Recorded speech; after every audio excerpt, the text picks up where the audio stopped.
नमस्कार दोस्त, मैं विकास विश्वकर्मा आप सबका स्वागत करता हूं विकास स्टडी पॉइंट में। दोस्तों, इस वीडियो में हम बात करने वाले हैं क्लास 12 का हिस्ट्री और चैप्टर नंबर 2 इसका हम देखने वाले एमसीक्यू। फर्स्ट चैप्टर का एमसीक्यू ऑलरेडी अपलोड है, जिन बच्चों ने नहीं देखा है वो जाके देख सकते हैं, डिस्क्रिप्शन में उसका लिंक दे दिया जाएगा। ठीक है, तो चलिए स्टार्ट करते हैं। इसमें भी आपको पता है कि आपके 21 मार्क्स के आपके एमसीक्यू आते हैं पेपर में और हर चैप्टर इंपॉर्टेंट है। इस वजह से हर चैप्टर से कम 25 से 27 क्वेश्चंस उठाए गए एमसीक्यू के, ताकि जो क्वेश्चंस है ना इन्हीं में से आए। ठीक है, तो जो बच्चे इन एमसीक्यू को कर लेंगे वो काफी अच्छे हद तक प्रैक्टिस कर लेंगे और मैक्सिमम हद तक क्वेश्चन इन्हीं में से देखने को आपको मिलेगा।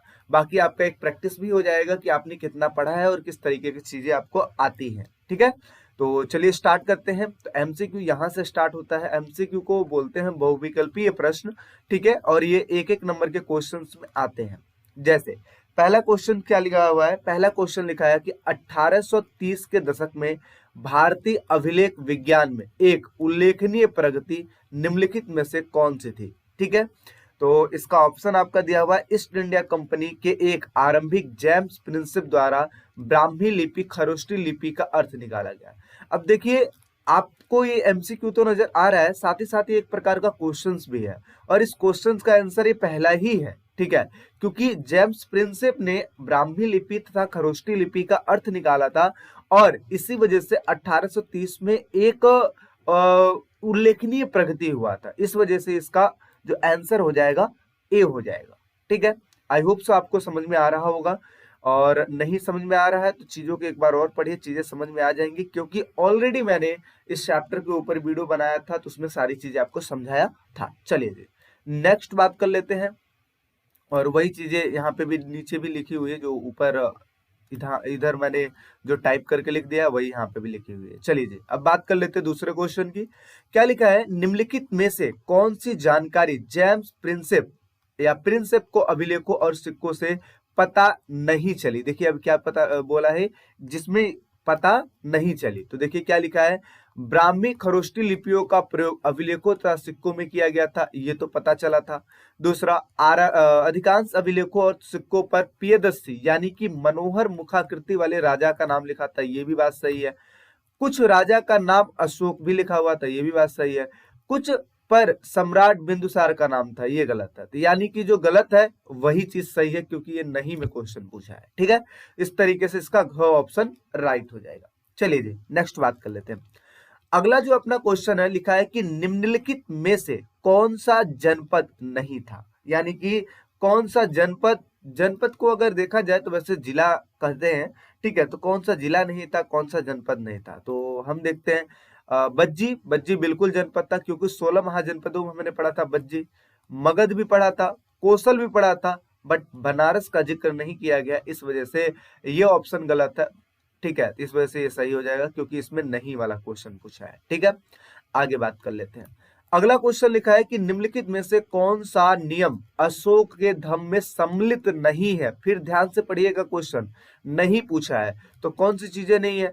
तो क्या लिखा है? बड़ों के प्रति आदर, ये तो है भाई, है ना। अगला क्या लिखा है? सन्यासियों के प्रति उदार, ये भी है। सेवकों तथा दासों के साथ उदार व्यवहार, ये भी लिखा हुआ है। दूसरे धर्मों की परंपराओं का निरादर करना, विरोध करना, ये नहीं लिखा हुआ है। तो इस वजह से जो नहीं लिखा हुआ वही इसका राइट आंसर हो जाएगा, क्योंकि ये आपका नहीं वाला क्वेश्चन है। आगे बात कर लेते हैं। अगला क्वेश्चन लिखा है कि उपज बढ़ाने के लिए निम्नलिखित में से कौन सा तरीका प्रयोग किया जाता था? क्या? पहला पॉइंट लिखा है उच्च कोटि के बीजों का प्रयोग। दूसरा लिखा है रासायनिक खाद। तीसरा लिखा है धान का रोपण करना। चौथा लिखा है उपयुक्त में से कोई भी नहीं। तो उपज बढ़ाने के लिए हम क्या करते थे? धान की रुपाई करते थे। ठीक है, रुपाई का मतलब धान जब बोया जाता है तो एक तो छींट दिया जाता है, और दूसरा उसको सबसे पहले दूसरे खेत में बोया जाता है, फिर जो थोड़ा सा बड़ा हो जाता है तो उसको निकाला जाता है, और फिर जाके दूसरे खेत में दूर दूर उसकी रोपाई कर दी जाती है। तो इस वजह से ग पॉइंट हो जाएगा इसका राइट आंसर। आगे बात करते हैं। हड़प्पा सभ्यता के बाद के 1500 वर्षों के दौरान ऋग्वेद की रचना निम्नलिखित में से किन लोगों ने की थी? कौन से लोग थे जिन्होंने ऋग्वेद की रचना की है? तो किन्होंने की है देखते हैं। पहला पॉइंट लिखा है गंगा नदी के किनारे रहने वाले लोगों ने। दूसरा लिखा है गंगा यमुना नदी के किनारे। तीसरा लिखा है कि यमुना नदी के किनारे रहने वाले। चौथा लिखा है कि सिंधु नदी तथा इसकी उपनदियों के किनारे रहने वाले। तो यानी कि घ ऑप्शन राइट हो जाएगा, क्योंकि इन्होंने इसकी रचना किए थे। आगे बढ़ते हैं। अगला क्वेश्चन लिखा है कि ईसा पूर्व पहली शताब्दी के दौरान मध्य और दक्षिणी भारत में शवों के अंतिम संस्कार के नए तरीके भी सामने आए। निम्नलिखित विकल्पों में से कौन सा जो विकल्प है वो सत्य है। ठीक है, तो इसमें अगर देखा जाए तो शवों के साथ विभिन्न प्रकार के लोहे से बने उपकरण तथा हथियारों को भी दफनाया जाता था। ये पॉइंट सही है। ठीक है, क्योंकि अगर देखा जाए तो शवों के साथ सोने चांदी नहीं दफनाए जाते थे, और इसके अलावा मिट्टी के बर्तन भी नहीं होते थे। तो क्या दफनाए जाते थे? लोहे के उपकरण तथा हथियार दफनाए जाते थे। ठीक है, आगे बात करते हैं। 1830 के दशक में अशोक के अभिलेखों का अर्थ निकालने वाला जो व्यक्ति है उसका नाम क्या है? तो जैसा कि अभी हमने ऊपर क्वेश्चन बात किया है कि जेम्स प्रिंसेप ने ही क्या किया था, अर्थ निकाला था, और इस पे से एक क्वेश्चन डेफिनेटली आएगा, इसको आप रट के रखिएगा। ठीक है, चलिए जी नेक्स्ट बात करते हैं। अगला लिखा है अशोक के अभिलेख किस लिपि में लिखे गए हैं? अशोक के अभिलेख कौन सी लिपि में लिखे गए हैं? तो संस्कृत, प्राकृतिक, पाली तथा संस्कृति, पाली तथा प्राकृतिक, ब्राह्मी तथा खरोष्टी। तो ये ब्राह्मी तथा खरोष्टी हो जाएगा इसका आंसर। चलिए जी आगे बात करते हैं। 10वां क्वेश्चन। अशोक के अधिकांश अभिलेखों और सिक्कों पर प्रियदर्शी राजा का नाम लिखा गया है। प्रियदर्शी का अर्थ क्या होता है? जनता का प्रिय राजा, सबसे अच्छा राजा, देवताओं का प्रिय राजा, या फिर मनोहर मुखाकृति वाला? बताइए जी, इसका आंसर आप लोग बताइए कमेंट सेक्शन में। अदरवाइज जिन बच्चों को नहीं पता है उन बच्चों को मैं बता दूं कि प्रियदर्शी बोला जाता था मनोहर मुखाकृति वाला राजा। ठीक है, इसलिए ग ऑप्शन राइट हो जाएगा। आगे बात कर लेते हैं। कई प्रसिद्ध राज्यों में लोगों का समूह शासन करता था और इस समूह का प्रत्येक व्यक्ति राजा कहलाता था। बिल्कुल, ऐसे राज्यों को क्या कहा जाता था? क्या कहा जाता था? ऐसे राज्यों को कहा जाता था गण तथा संघ कहा जाता था। इस वजह से यहाँ पे घ ऑप्शन राइट हो जाएगा। निम्नलिखित में से कौन सा एक महाजनपद से संबंधित नहीं है? क्या प्रत्येक महाजनपद की एक राजधानी हुआ करती थी? बिल्कुल सही बात है। आगे लिखा है कि अधिकांश महाजनपदों पर राजा का शासन होता था। ये भी बात सही है। महाजनपदों में कोई युद्ध नहीं होता था, ये गलत है। युद्ध होते थे, इस वजह से ये सही हो जाएगा। ठीक है, यानी कि ग ऑप्शन इसका राइट हो जाएगा, क्योंकि ये नहीं वाला क्वेश्चन है। आगे बात करते हैं। अगला लिखा है नीचे दिए गए कथन को पढ़कर निम्नलिखित विकल्पों में से सही विकल्प का चयन करें तथा रिक्त स्थान को भरिए। क्या है क्वेश्चन? आपसे लिखा गया कि लगभग 6ठी शताब्दी ईसा पूर्व से संस्कृत में ब्राह्मणों ने डैश नामक ग्रंथों की रचना शुरू की है। कौन से चीजों की रचना शुरू की है? तो ये इन्होंने शुरू की थी, धर्म शास्त्र की रचना करनी इन्होंने शुरू की थी। तो इस वजह से ख पॉइंट राइट हो जाएगा। आगे लिखा है प्रारंभ में राजगाह मगध की राजधानी थी। इस शब्द का क्या अर्थ है? तो राजगाह हम किसको कहते थे? जो राजगाह हम कहते थे बेसिकली राजाओं के घर को। ठीक है, इस वजह से यहाँ पे घ पॉइंट राइट हो जाएगा। ठीक है, नेक्स्ट बात करते हैं जी। अगला लिखा है प्रश्न 15। 6ठी से 4ठी शताब्दी ईसा पूर्व में मगध सबसे शक्तिशाली महाजनपद बन गया था। निम्नलिखित में से सही विकल्प चुनकर बताइए कि कौन से तथ्य सही हैं। कौन कौन सी चीजें सही हैं ये आपको बतानी है। ठीक है, तो चलिए जी स्टार्ट करते हैं। सबसे पहला को जो लिखा है पॉइंट, मगध क्षेत्र में खेती की उपज अच्छी होती थी। बिल्कुल सही बात है। लोहे की खदानें अच्छी थी, ये भी सही है। जंगल क्षेत्र में काफी हाथी उपलब्ध थे, ये भी सही। ठीक है, अगला लिखा गंगा तथा इसके उपनदियों में आवागमन सुलभ था। तो ये पॉइंट जो है ये सही नहीं है।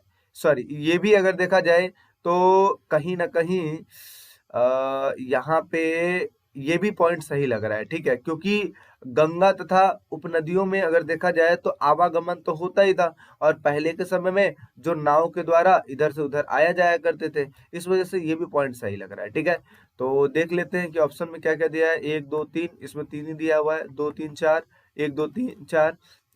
यहाँ पे घ पॉइंट में बिल्कुल राइट आंसर दिया हुआ है, क्योंकि चारों ही पॉइंट इसमें सही है। ठीक है, चलिए नेक्स्ट बात कर लेते हैं।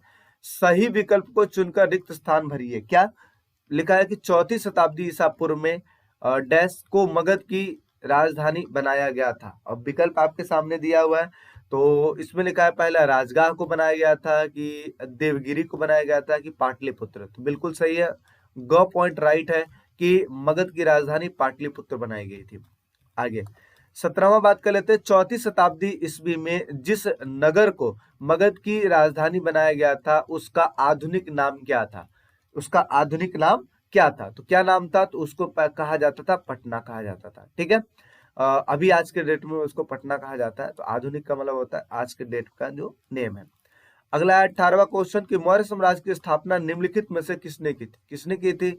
अशोक ने की थी, चंद्रगुप्त मौर्य ने की थी, समुद्रगुप्त ने की थी, चाणक्य ने की थी। तो इसका आंसर आप मुझे कमेंट सेक्शन में बताइएगा, क्योंकि ये बहुत अच्छे तरीके से मैंने बताया है कि मौर्य साम्राज्य की स्थापना किसने की थी। और हिंट देने के लिए मैं आपको बता दूं कि चाणक्य का वो शिष्य था। ठीक है, चाणक्य ने उसको अपना शिष्य बना के उसको एक महान सम्राट बनाया, और जिन्होंने घनानंद को परास्त करके मौर्य साम्राज्य की स्थापना की। अब आपको आंसर इसका कमेंट सेक्शन में बताना है। ठीक है, चलिए जी आगे बात कर लेते हैं। प्रश्न 19 क्या लिखा है? चंद्रगुप्त मौर्य के दरबार में एक यूनानी राजदूत आया था, उसका नाम निम्नलिखित विकल्पों में से कौन सा है? ठीक है, तो देख लेते हैं जी इसका आंसर। तो पहला लिखा है कि फासियान, दूसरा लिखा है वेस्साम, तीसरा लिखा है मैगस्थनीज, चौथा लिखा है अब्दुल रज्जाक। तो इसका ऑप्शन हो जाएगा मैगस्थनीज, क्योंकि मैगस्थनीज एक प्रकार का राजदूत भी था, और साथ ही साथ ये समझ लो कि चंद्रगुप्त मौर्य की जो पत्नी थी उसके दहेज में भी आया था, क्योंकि वहां से भेजा गया था। ठीक है, चलिए जी आगे बात कर लेते हैं। 20वां क्वेश्चन कि मैगस्थनीज द्वारा भारतीय जनजीवन पर लिखी गई पुस्तक का क्या नाम है? तो कौन सा नाम है जल्दी से देख लेते हैं। तो मैगस्थनीज ने जो पुस्तक लिखी थी उसका नाम है इंडिका। ठीक है, तो बाकी अगर वीडियो अच्छी लग रही हो तो लाइक जरूर करना यार, क्योंकि वीडियो बनाने में मेहनत भी लगता है और सब चीज। और सब्सक्राइब जरूर करना, और लोगों अपने दोस्तों को जरूर शेयर करना, ताकि उनकी भी प्रैक्टिस हो पाए। ठीक है, और बाकी मैं इन सब के आंसर जो है वो इसी वीडियो में देने की कोशिश करूंगा, ताकि एक तो आपको ऐसे तैयारी हो जाएगी, साथ ही साथ अगर आपको इसका पीडीएफ चाहिए तो आप मुझे व्हाट्सएप पे मैसेज कर सकते हैं 7011912793 पे। ठीक है, तो यहाँ पे आप मैसेज कर सकते हैं। और अब आगे बात कर लेते हैं। अगला क्या लिखा है?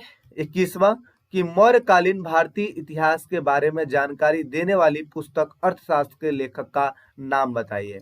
ठीक है, तो कौन सा नाम है? तो चंद्रगुप्त, अरस्तु, चाणक्य या फिर मैगस्थनीज। तो चाणक्य। ठीक है, क्योंकि अर्थशास्त्र किसने लिखा था? चाणक्य ने लिखा था।